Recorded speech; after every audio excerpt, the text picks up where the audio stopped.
Hello guys, আসসালামু আলাইকুম। আপনারা সবাই কেমন আছেন? আশা করি সবাই অনেক ভালো আছেন। আজকে রান্না করব সবজি খিচুড়ি, তাই আপনারা মনোযোগ দিয়ে দেখুন। যদি আপনাদের ভালো লাগে তাহলে আপনারা বাসায় ট্রাই করবেন।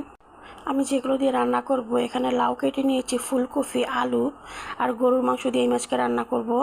এখন আমি চাল আর ডাল একসাথে করে নিয়েছি, সেটাকে ভালো করে ধুয়ে নিব। আমি এখানে মুসুরির ডাল নিয়েছি আর মাসকলাইয়ের ডাল আর পোলার চাউল দিয়ে রান্না করব।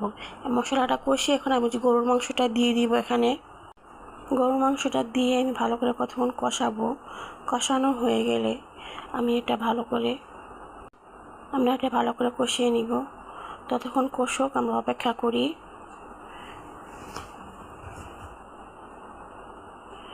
কষানো হয়ে গেছে।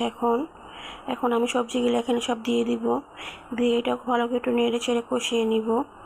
তারপর কষানো হয়ে গেলে আমি এখানে চাল ডাল ধুয়ে রেখেছিলাম, সেটা দিয়ে দিব। দিয়ে আমি পরিমাণ মতন পানি দিয়ে নিলাম।